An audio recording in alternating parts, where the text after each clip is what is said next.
आप सभी श्रद्धालु जनों को प्राप्त हो रहा है एजे पूज्य संत शेषंग देव जी महाराज। उत्तर प्रदेश सरकार में मंत्रिमंडल के मेरे सहयोगी, प्रदेश सरकार में सूक्ष्म लघु मध्यम उद्यम खादी और ग्रामोद्योग विभाग के मंत्री श्री राकेश सचान जी, प्रभारी मंत्री लखीमपुर खीरी श्री नितिन अग्रवाल जी, श्रम और सेवा योजन के राज्य मंत्री श्री मनोलाल कोरी जी, माननीय विधायक गोला गोकर्णनाथ श्री अमन गिरी जी, माननीय विधायक श्री रोमी साहनी जी, माननीय विधायक श्री लोकेंद्र प्रताप सिंह जी, माननीय विधायक शशांक वर्मा जी, माननीय विधायक योगेश वर्मा जी, माननीय विधायक श्री विनोद शंकर अवस्थी जी, माननीय विधायक श्रीमती मंजू त्यागी जी, माननीय विधायक श्री सौरभ सिंह सोनू जी। आज के इस कार्यक्रम में उपस्थित पीलीभीत से बरखेड़ा से माननीय विधायक महामंडेश्वर स्वामी प्रवक्तानंद जी, बाबूलाल पासवान जी, भारतीय जनता पार्टी के क्षेत्रीय अध्यक्ष श्री कमलेश मिश्र जी, जिलाध्यक्ष सुनील सिंह जी, जिला पंचायत अध्यक्ष श्री नरेंद्र सिंह जी, कबीर धाम आश्रम से जुड़े हुए सभी सम्मान्य संतजन, श्रद्धालु जन और उपस्थित बहनों और भाइयों, आज ये मेरा सौभाग्य है कि मुझे कबीर धाम आश्रम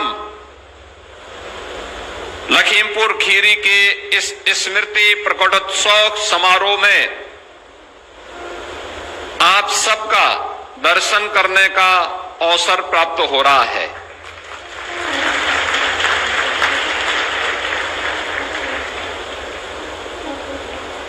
जब संत कबीर दास जी का नाम आता है तो हम सबको मध्यकालीन एक ऐसे संत का स्मरण सहसा ही हर भारतीय के मन में उमड़ पड़ता है, जिस संत ने अपनी वैवाकी के कारण निर्गुण भक्ति की एक ऐसी धारा अपने दोहों, अपनी साखी, अपनी शब्दियों के माध्यम से उस कालखंड में प्रवाहित की थी, जिसने सामाजिक विसंगतियों पर प्रहार करते हुए आत्मा और परमात्मा के बारे में आम जनमानस को स्थानीय भाषा में समझाने के लिए बड़ी सहजता और सरलता से उन्होंने अपनी साकी, शब्दी और दोहों के माध्यम से समझाने का काम किया था। ऐसी भारत की भक्ति की निर्गुण परंपरा से जुड़े हुए संत कबीरदास जी महाराज की परंपरा में आज से कुछ दशक पूर्व इस लखीमपुर खीरी में जिन पूज्य संतों ने इस आश्रम की स्थापना की थी, आज उनकी स्मृति प्रकटोत्सव समारोह को पूज्य संत संग देव जी महाराज के द्वारा जिस प्रभाव प्रभावी ढंग से आगे बढ़ाने का काम हो रहा है। इस अवसर पर मैं उन पूज्य संतों श्री क्षमा देव जी महाराज, पूज्य संत गुरुमन देव जी महाराज और इस परंपरा से जुड़े हुए उन सभी पूज्य संतों की जिनकी स्मृति के लिए प्रकट उत्सव आज यहां पर आयोजित हो रहा है, जिन्होंने कबीरदास जी की वाणी को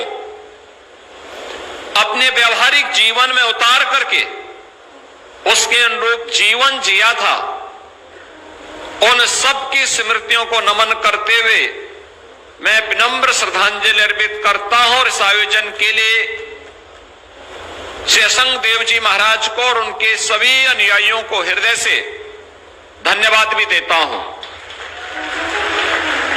बहनों और भाइयों, गुरु का जीवन में क्या महत्व है, यह भी कबीरदास जी महाराज जी हमें बताते हैं कि गुरु गोविंद दो खड़े काखे लागू पाए, यानी गुरु और गोविंद दोनों एक साथ खड़े हैं तो पहले किसको प्रणाम करना है?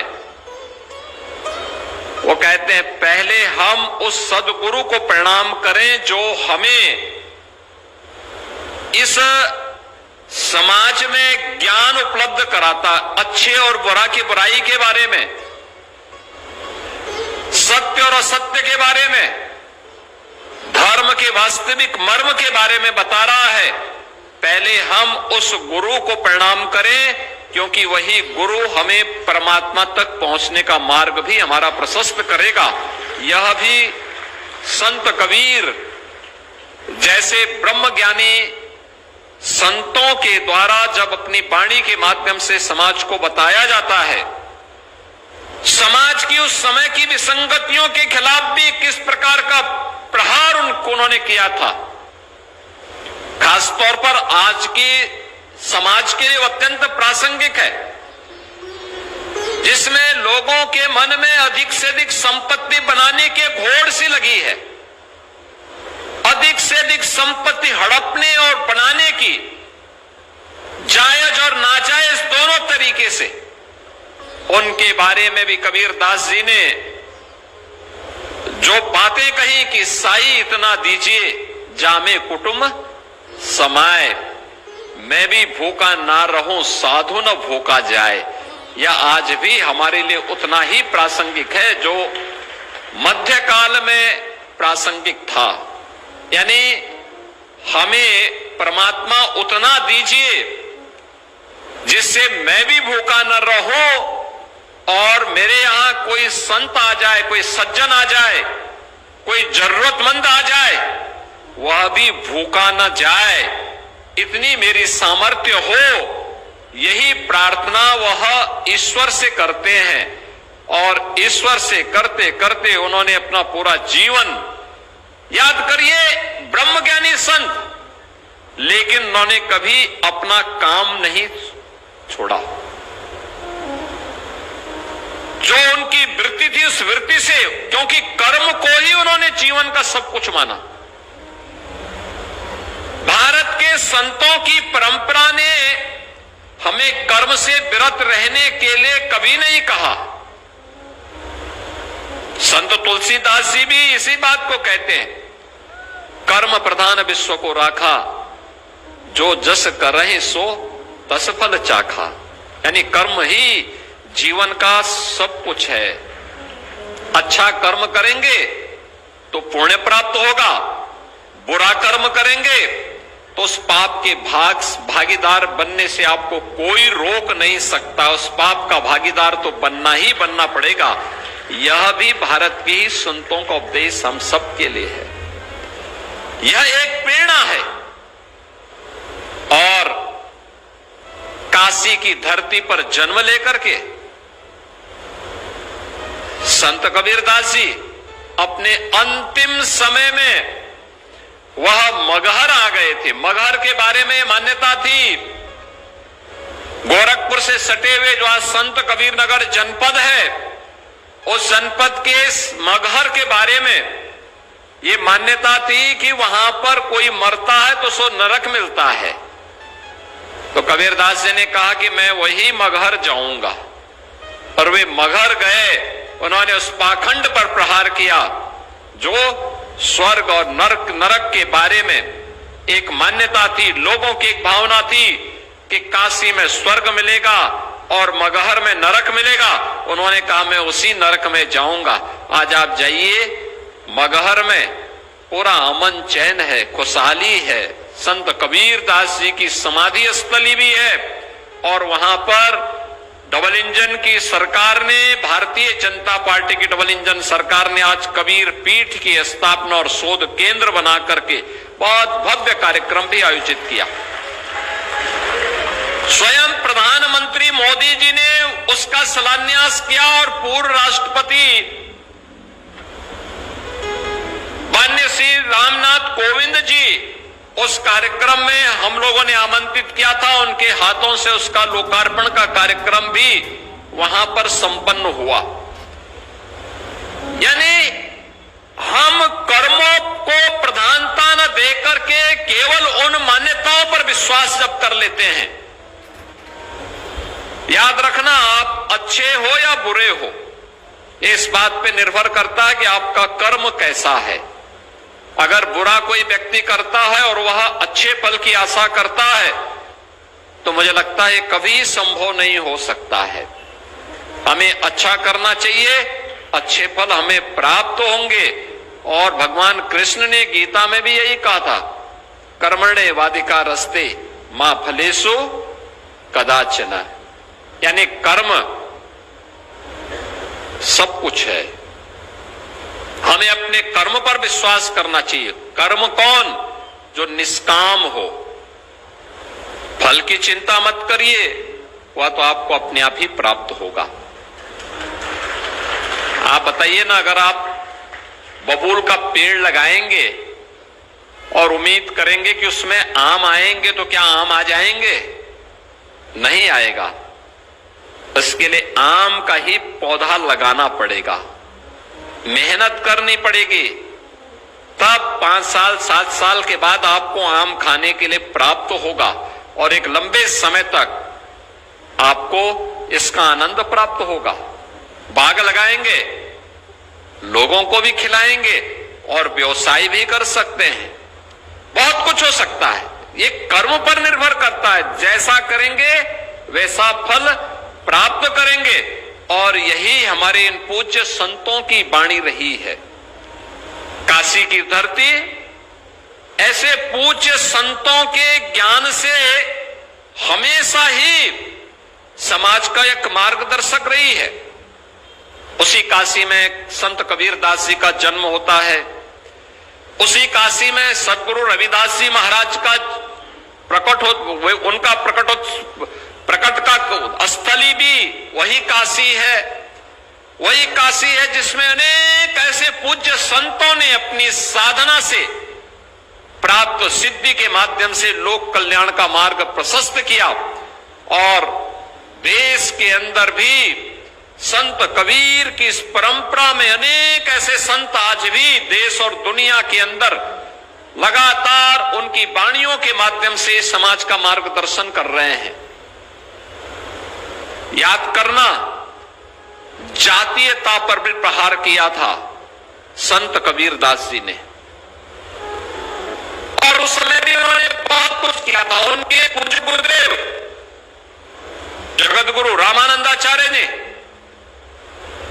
उस समय उन्होंने इस बारे में कहा था, जातीय विसंगतियों पर और उस समय की छुआछूत और अस्पृश्यता के भाव पर भी उन्होंने बहुत प्रभावी हमला किया था। उन्होंने उस समय कहा था कि जाति पाति पूछे नहीं कोई, हरि को भजे सो हरि का होई। यानी जो ये जाति पाति का बंधन जब तक टूटेगा नहीं, ये देश की गुलामी का कारण था। यानी जो देश की गुलामी का कारण रहा हो, जिसके कारण हमारा अस्तित्व संकट में खड़ा हुआ था, जिन कारणों से हमारी आस्था पर प्रहार हो रहा था, जिन कारणों से हमारे धर्मस्थल अपवित्र हुए थे, जिन कारणों से हमारी उस समय की पीढ़ी के सामने अस्तित्व का संकट खड़ा हुआ था, उनमें से समाज का विभाजन एक प्रमुख कारण रहा है।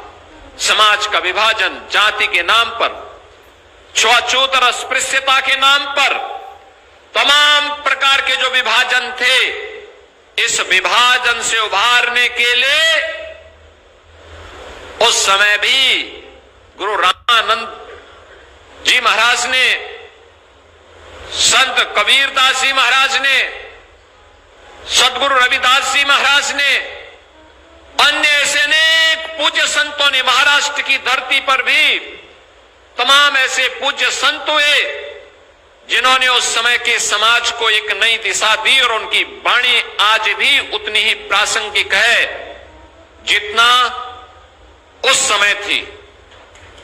उनकी प्रासंगिकता एक शाश्वत भाव के आधार पर है, और शाश्वत भाव हर देश, हर काल, हर परिस्थिति में समान रूप से लागू होती है। बहनों और भाइयों, आज जब हम यहां पर कबीर धाम आश्रम से के संस्थापक पूज्य संतों की स्मृति प्रकटोत्सव कार्यक्रम के साथ जुड़े हुए हैं, उन स्थितियों में हम सबका दायित्व बनता है। आज हमारा भारत विकास की जिन नई बुलंदियों को छूता हुआ दिखाई दे रहा है, एक नया भारत है।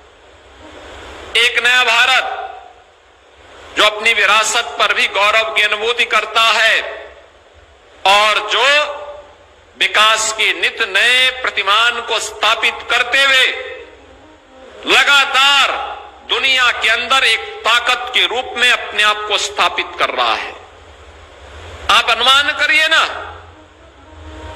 आज से 10 वर्ष पहले, 8 वर्ष पहले कोई कल्पना करता था कि अयोध्या धाम में श्री राम जन्मभूमि पर भगवान राम का मंदिर बन पाएगा?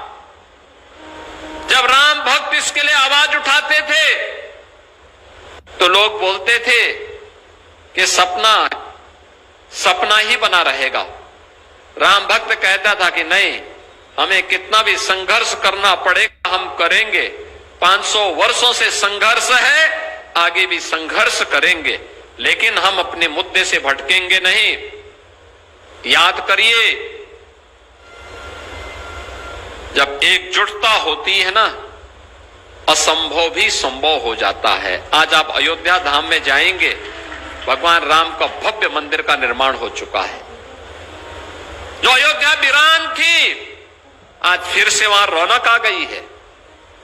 यानी अयोध्या धाम में गत वर्ष 6 करोड़ से अधिक श्रद्धालु दर्शन करने के लिए आया था। 6 करोड़ से अधिक श्रद्धालु अकेले अयोध्या धाम में, जिस अयोध्या में बामुश्किल कुछ लाख श्रद्धालु आ पाते थे, आज गत वर्ष 6 करोड़ श्रद्धालु आए थे। और इस वर्ष तो ये संख्या और भी बढ़ेगी, क्योंकि प्रयागराज महाकुंभ के कारण 13 जनवरी से लेकर के और 27-28 फरवरी तक हम लोगों ने देखा कि प्रतिदिन 10 लाख श्रद्धालु अकेले अयोध्या धाम में आता था दर्शन करने के लिए। बहनों और भाइयों, ये बातें इस बात को दिखाती हैं कि हम जब भी प्रयास करेंगे उसके परिणाम आएंगे। यानी कोई भी व्यक्ति जो इन धार्मिक स्थलों में जा रहा है, श्रद्धा भाव के साथ जा रहा है, निष्काम भाव के साथ जा रहा है, वह सही मार्ग पर ही जाएगा, सही दिशा में ही जाएगा, भटकेगा नहीं। किसी विदेशी ताकत के द्वारा उसको खरीद फरोख्त नहीं किया जा सकता। उसको समाज की मुख्य धारा से कोई भटका नहीं सकता है, और इसीलिए समाज की आस्था पर प्रहार करने के लिए समाज विरोधी तत्वों के द्वारा लगातार आज भी प्रयास हो रहे हैं, लगातार प्रयास हो रहे हैं। एक बांटने की साजिश, जाति आधार पर समाज को विभाजित करने की साजिश, लगातार प्रहार हो रहे हैं। और दूसरी ओर आस्था पर प्रहार। आप देख रहे होंगे लगातार कुछ न कुछ ऐसी टिप्पणी जो भारत की सनातन आस्था को आहत करती हो, भारत और भारतीयता को अपमानित करती हो। इस प्रकार की साजिशें लगातार हो रही हैं, लेकिन हम सबको चाहिए कि सबसे पहले अपनी कमियों को हम दूर करें। बीमारी अगर कहीं पे है, समय रहते उसका उपचार होना चाहिए। ये बीमारी इससे पहले कैंसर बने और असाध्य हो, हमें उसको पहले स्टेज में ही पूरी तरह रोकना चाहिए, उसका उपचार करना चाहिए। और अगर हमने समय रहते उपचार कर लिया तो वही बाद में बड़ा घाव बनने या कैंसर बनने से हम उसको रोक सकते हैं। आज की खबर में बस इतना ही। अगर आपको यह खबर अच्छी लगे तो लाइक, शेयर व सब्सक्राइब करना ना भूलें। धन्यवाद।